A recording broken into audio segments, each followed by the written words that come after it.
Hello, good morning. Magandang umaga sa lahat.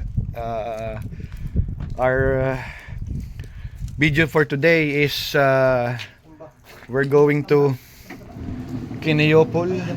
Yeah, we will inquire for parts on what we need in the car for someone. So see you guys will be around. Yo guys, ito yung mga sasakyan na binebenta dito sa Kinayopol PSD Autos Usage. Dalahan to ng malaking lot ng mga sasakyan na junk. So yan ang mga sample junk na yan, pinagbibili nila, inaayos ata nila to. So yan yung mga pinagbebenta na ayos pa ng mga sasakyan. Yan guys ang area ng mga nangangailangan ng pyesa sa Pilipinas. Medyo mahangin. So kung may kailangan kayo dito sa Canada, kung may kaibigan kayo sa Kinayopol, pwede tayong magpa-ship ng mga pyesa sa Pilipinas. So yan may mga maganda sasakyan, no? Tapos ito pa, nagbibili nila. So yan ang video natin for today, kasi niyakag tayo ng kakilala para sa kailangan niyang pyesa sa kanyang sasakyan. See, price is $3,200 mga kaibigan. So ito yung sasakyan, napakaganda. Gandang klase, unit na modelo. Napakaganda na sasakyan nila to. Hyundai, ano ba to? Santa Fe o ano ba to? Hyundai. Tingnan natin mga kaibigan. Santa Fe nga. All-wheel drive. So yan yung presyo. Ito naman Journey. Yung isa Journey na sasakyan. So Dodge pala, Dodge to, Dodge Journey na model. So napakaganda. Dodge. Yan forma mga kaibigan, grabe yung forma nito. Dodge. Yan ganda ng mags. So yun, gusto ko lang i-share sa inyo mga kababayan. Tapos may malaki silang lote rito na may mga pyesa sa laman sa loob. So ito yung pwede kang magbabayad ka ng $5 entrance doon sa loob ng office nila. Papasok ka ron, magre-register, gagawa ng form. Tapos dito sa loob ng lot nila, makikita ninyo may marami ang laman, naka-junk. So kakalasin mo ng sarili mo yung mga piyesang kailangan mo. Yan makikita nyo, ang dami. Malayo-layo lang mga kaibigan. Yan, malapad na lote to. Siguro nasa or more or less 1 hectare land o ganun, 1 hectare area.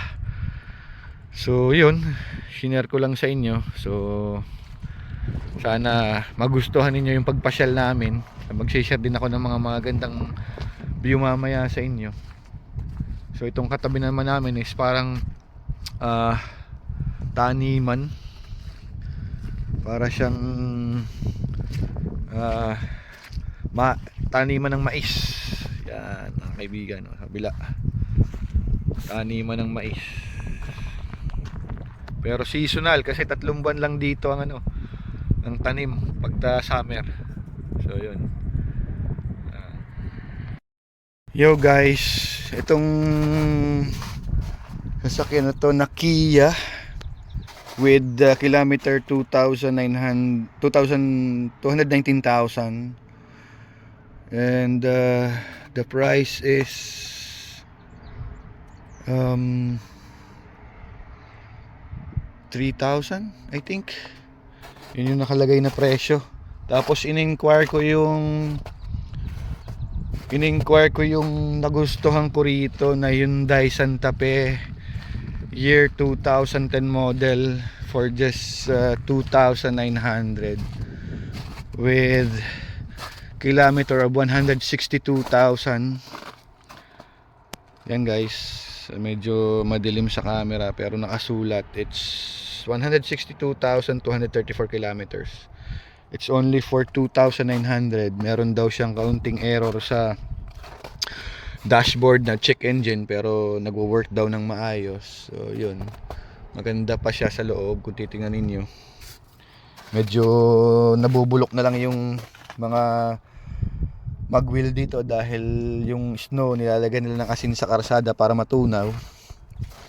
So yan, maganda. May plaka na siya ng Quebec at ready to use. Napakaganda na. Mga parang fully automated pa to, hindi manual. So ayos-ayos na din. Magandang service kung magkakaroon ng pera sana.